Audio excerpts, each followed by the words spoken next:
Bom, queridos, é o último capítulo do livro de Atos.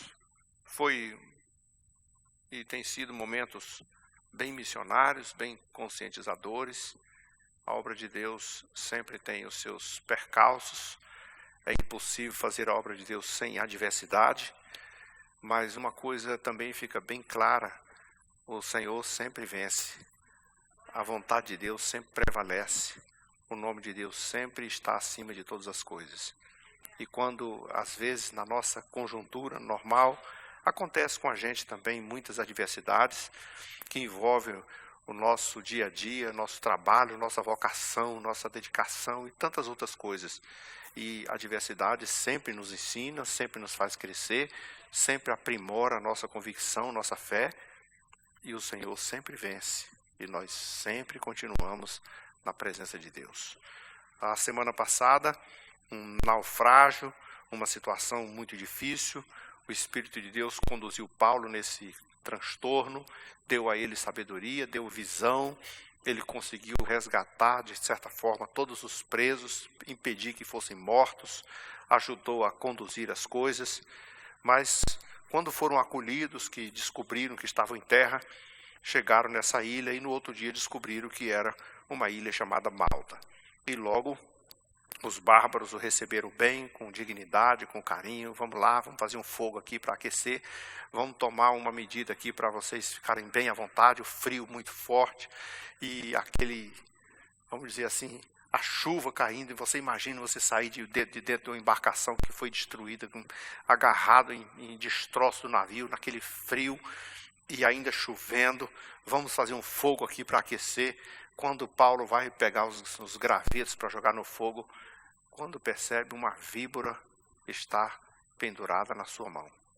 Uma víbora naturalmente bem venenosa, daquelas que os bárbaros já sabiam que era morte certa. E a primeira coisa que eles fizeram como julgamento foi o seguinte: é um assassino. E a mão de Deus já foi sobre ele. Escapou do naufrágio, mas Deus é justo e não lhe permitiu viver. Essa víbora aí, é certeza, vai morrer. Tem umas cobras que quando morde o cara, ele morre logo em alguns minutos, né? Já saindo sangue pelos poros, já inchado, com todo tipo. Entretanto, Paulo continuou trabalhando. Jogou a víbora no fogo aqui e limpou e continuou a atividade. E os bárbaros atrás. Cai, não cai. Segura ele, daqui a pouco ele vai inchar, vai cair, vai morrer, espera um pouquinho, não acontece. Mas a coisa está normal. E eu suponho que uma coisa que além de não ter tido nenhum resultado negativo, ainda fica uma coisa para os bárbaros observar. Eu acredito que isso também está evidente. É que Paulo não estava preocupado com isso. Quando a pessoa acontece um negócio desse e fica, gente, o que é que eu faço?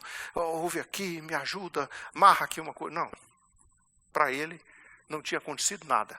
Jogou a víbora no fogo, continuou a atividade e ficou deixando os bárbaros ainda mais atônitos, mais perplexos, esperando que, não, vai demorar, não vai começar a inchar e vai morrer, não tem jeito, isso aqui foi uma víbora venenosa.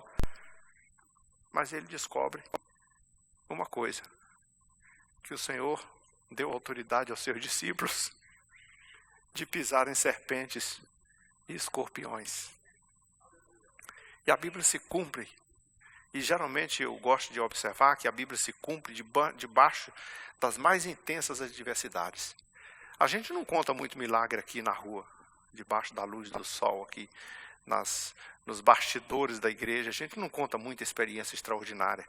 Quem conta experiência extraordinária é quem está lá no mundo terrível, enfrentando as adversidades do dia a dia, pisando num terreno hostil, atacando, o inferno bem de perto. Essas pessoas enfrentam adversidades maiores, porque o inimigo ataca com muito mais força e eles precisam de muito mais graça. Por isso o Senhor estende a sua mão e faz milagre, porque a luz brilha nas trevas e não no sol do meio-dia. Então, diante de tudo aquilo que o apóstolo sofria, tinha uma coisa que estava prevista, já estava escrito. O Senhor Jesus deixou bem avisado: em meu nome expulsarão os demônios, falarão novas línguas, se beberem alguma coisa mortífera não lhes fará dano algum. E tem todas as vantagens. O Senhor Jesus já deu autoridade para pisar serpentes e escorpiões. A víbora não significou absolutamente nada. E os bárbaros descobriram isso com o passar do tempo, porque eles cansaram de esperar que Paulo morresse, que acontecesse alguma coisa, e Paulo não sentia nada. E aí eles perceberam: rapaz, isso não vai acontecer nada não, esse homem não é normal. Tem alguma coisa na vida desse homem que destaca ele. E aí então, nas suas crenças, começaram a dizer: só pode ser um Deus. Naturalmente, essa conotação de um Deus é muito forte, porque Deus é só um, né? Mas para aqueles pagãos que têm muitos deuses, que acreditam em tudo quanto é Deus, principalmente num contexto como aquele, eles pensavam que, né, todo tipo de Deus que eles criam, e acharam que Paulo era um deles. Mas eles vão encontrar em Paulo uma pessoa muito mais apropriada para falar do verdadeiro Deus. Então havia perto daquele lugar um sítio de um homem chamado Públio. E então vejam como eu observo a forma de Deus fazer a obra. A gente está com Paulo lá em Jerusalém. Já fizemos uma porção de viagem cheio de transtornos. E em todos os passos, apesar de toda a adversidade, de toda a perseguição, de toda a prova, em todos os passos, Deus deu nitidez, clareza da sua vontade e dos seus milagres. Em todos os acontecimentos, Deus se fez presente e usou a vida de Paulo, as dificuldades, as circunstâncias, para manifestar a sua graça e o seu poder. Então a vida de um cristão não é uma vida por acaso. A nossa vida não é feita de coincidências. É feita de planos, de projetos, desígnios de Deus.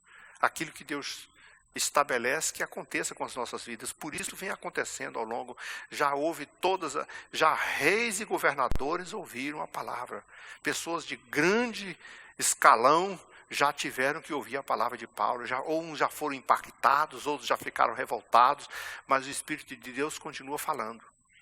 Um naufrágio, várias pessoas já foram alcançadas, muitas pessoas já foram impactadas também, a mão de Deus já operou o milagre, o Senhor continua falando com Paulo, e a promessa dele é assim: não se preocupe, pode acontecer o que acontecer, pode chover arame farpado, choque elétrico, não tem jeito, você vai a Roma. Tem alguma coisa que você precisa acreditar no seu Deus. Quando Deus estabelece alguma coisa, você vai cumprir aquilo. Não adianta, vai acontecer isso, vai acontecer aquilo. Tem ameaça de morte, tem pressão, tem tudo, mas não tem jeito. O que Deus planejou vai ser cumprido. E isso nós estamos vendo na vida de Paulo, porque a vida de Paulo para nós aqui não é nada mais, nada menos do que um modelo para nós. O que nós estamos vendo acontecer com ele é o que pode acontecer com todos nós, numa escala, de uma dimensão, de um jeito de outro, mas o que importa aqui é a forma como Deus trata com cada um, a maneira como Deus cumpre a sua vontade, os seus propósitos, que estão claramente esclarecidos por meio dessas coisas que acontecem. Agora, mais uma situação. O Públio, um homem generoso, hospedou os náufragos ali por 3 dias na sua casa, tomou conta de tudo, ajudou generosamente. Mas aí, no momento do compartilhamento, ele acabou dizendo que o pai estava enfermo, com uma disenteria fortíssima, com muita febre, quem sabe uma infecção intestinal, uma coisa grave, que talvez o levasse à morte, no lugar daquele que não tinha recurso, que não tinha nada. E quando essa informação foi dada, Paulo disse: eu quero vê-lo. Vou lá fazer uma visita para ele. E então, mais uma vez, a condução divina. Mais uma vez, o plano de Deus. E se você começar a imaginar que Deus faz tanta coisa para ajudar uma pessoa só, é capaz de mover o céu e a terra para cuidar de uma situação só, de um crente só, de uma única pessoa. E você pode dizer assim, puxa, então eu poderia, claro, dizer assim, Deus fez esse rebuliço todinho, trouxe Paulo de lá de Jerusalém, com todos esses destroços, e se não tivesse acontecido nadinha, mas ele tivesse entrado na casa de Públio e orado pelo seu pai, Deus já fez muita coisa. Porque Deus move o céu e a terra por causa de um só. Sabe por que ele faz isso? Porque você é importante para ele. É nesse contexto que você precisa dizer assim, puxa, Deus é tão importante. Então o que aconteceu comigo não foi coincidência, não. Foi Deus que planejou. E por que Deus faria tanta coisa por minha causa? Você pode imaginar isso? Significa que Deus dá importância a você. Que Deus tem interesse na sua pessoa. O texto diz que Paulo, indo lá ver o pai de Públio, foi visitá-lo, orando por ele, impôs-lhe as mãos e o curou. E então, coisas como essa acontecem, todo mundo conta. Notícia ruim anda muito, mas numa situação daquela, olha, o homem está curado, o pai do Públio ficou bom, Paulo, prisioneiro lá, orou por ele, fez lá uma oração, e o homem ficou curado, foi imediato.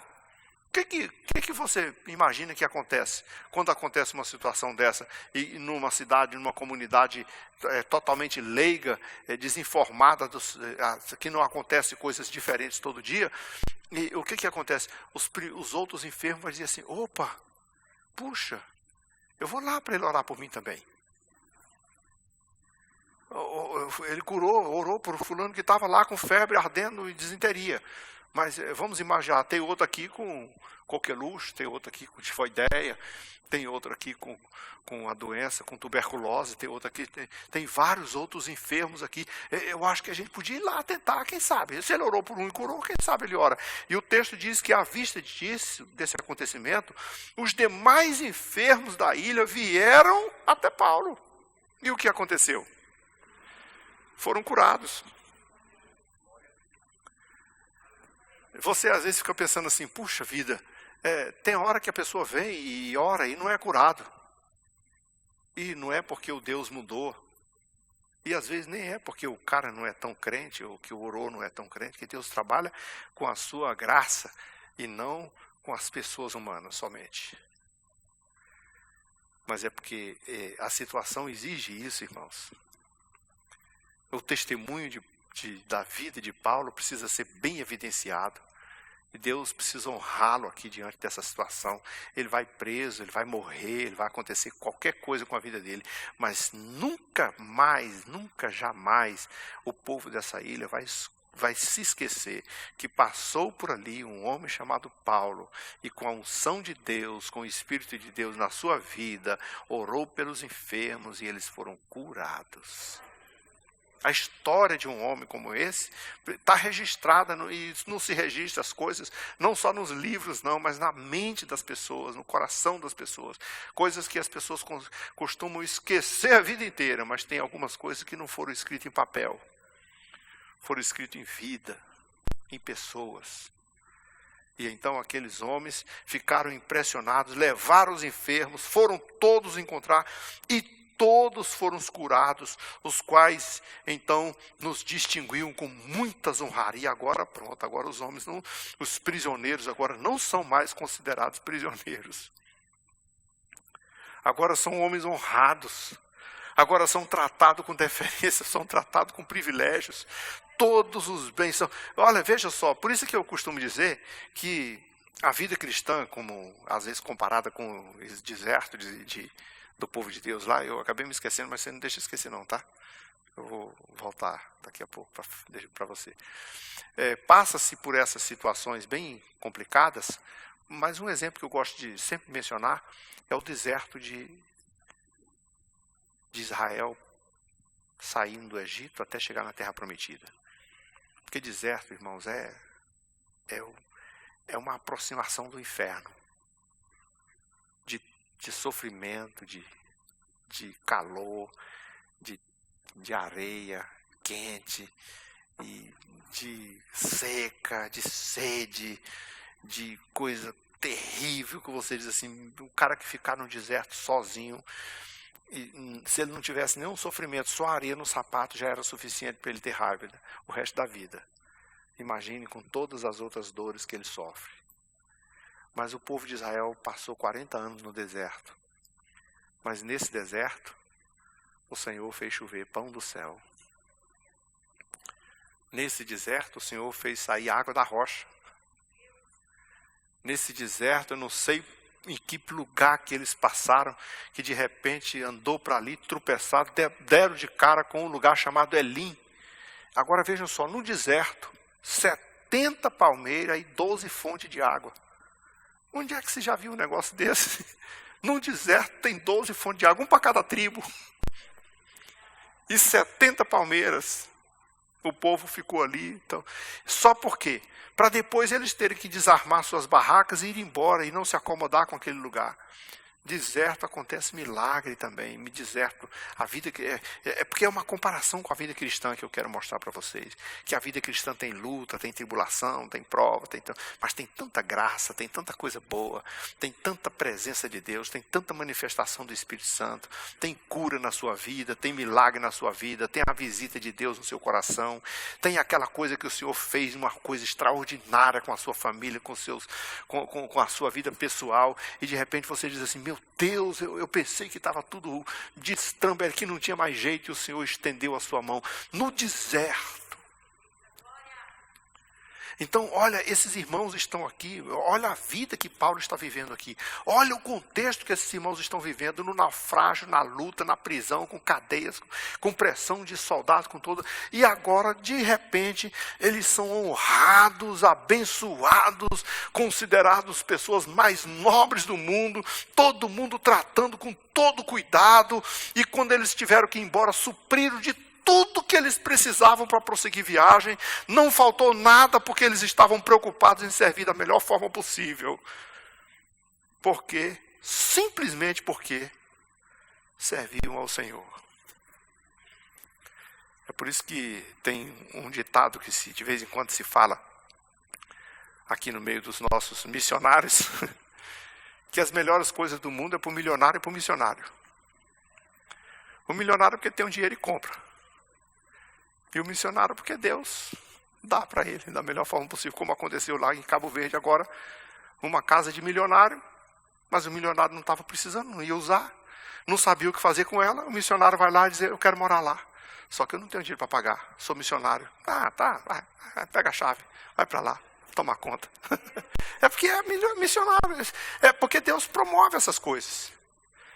Eu nunca me esqueço de uma missionária contando, uma das nossas missionárias dizendo que estava lá nos confins da África, num dia daquele, sabe, que a pessoa fica sozinha, e que tem depressão, que fica assim meio, meu Deus. E nesse dia, ela compartilhou uma coisa assim, puxa vida, se eu tivesse pelo menos uma barra de chocolate para mim comer aqui, faz tanto tempo que eu não vejo uma barra de chocolate na minha vida. Aí ela estava lá quando de repente chegou uma pessoa que vinha da Europa, o avião parou lá, perdeu a conexão, sei lá o que aconteceu. Vai ficar aqui o dia todo. Ela disse, puxa, eu vou ficar o dia todinho aqui. Eu já sei, tem uma amiga minha que está missionária lá não sei aonde, acho que dá tempo eu ir lá. Eu vou lá, o que eu levo? Vou levar, deixa eu ver nas malas aqui o que eu tenho. Eu vou levar essa caixa de chocolate para ela. Aí ela chegou lá e disse assim, olha rapaz, eu parei ali uma conexão, eu vou ficar o dia, acho que é um dia ou é 2 aqui, não sei. E aí eu olhei na minha mala, tinha isso aqui, eu trouxe para você. Então, o que dá vontade de fazer lá logo de cara? É chorar só de lembrar, meu Deus, só porque eu pensei alto, o Senhor moveu, parou o aeroporto, interditou o céu, mexeu com tudo no mundo, mas trouxe a caixa, não uma barra, uma caixa inteira de chocolate só para dizer assim, olha, eu estou de olho em você, eu te conheço, eu sei a tua necessidade e eu cuido de ti. É bom demais servir a Deus. É bom demais, porque você sempre vai poder contar para Ele tudo que você quer, até as coisinhas. Porque você pode imaginar assim, alguém poderia dizer assim, sabe que se fosse o ser humano, chocolate é uma coisa supérflua. Arruma outra coisa.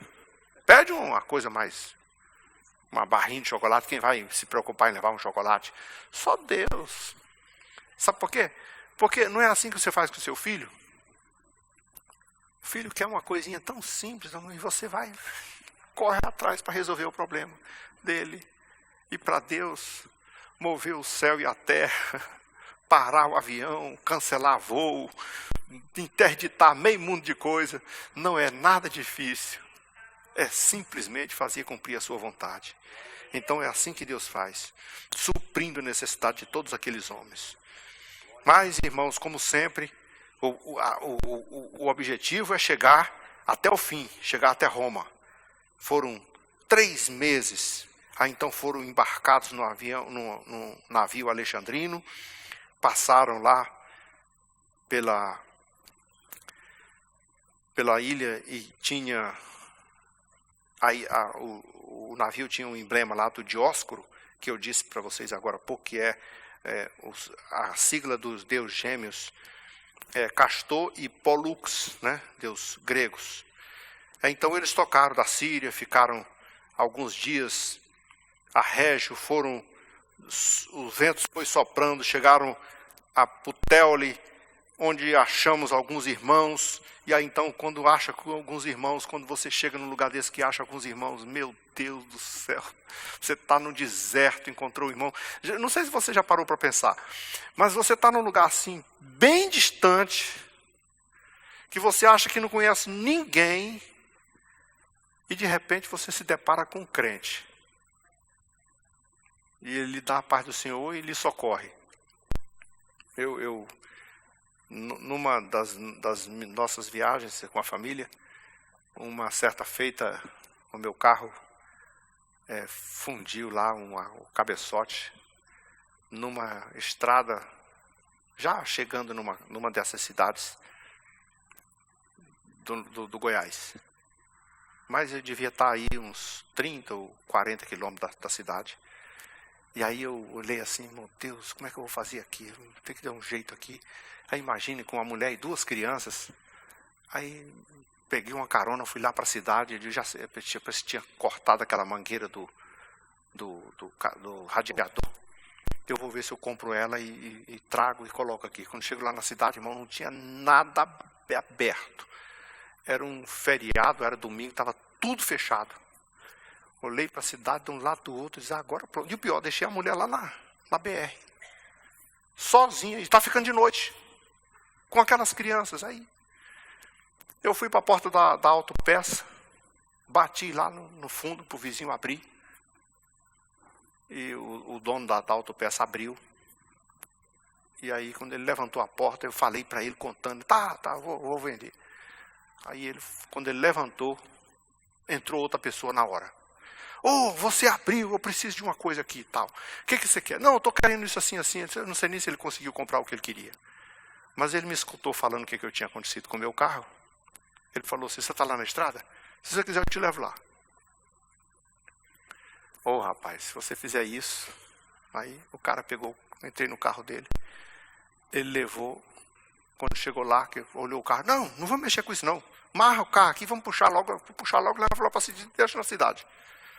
Ele, não é possível. E o cara amarrou o carro e levou para a cidade. Quando chegou lá, disse assim, já era de noite, vamos procurar logo um hotel para você. Aí imagina aquele cara rebocando aquele carro na cidade todinha, até achar um hotel que me agradasse, que tivesse condição de pagar. Empurramos o carro lá na garagem, entrou, tá a brigada. Eu disse, não, peraí, rapaz, quanto é o seu trabalho? Ele disse assim, você é crente, né?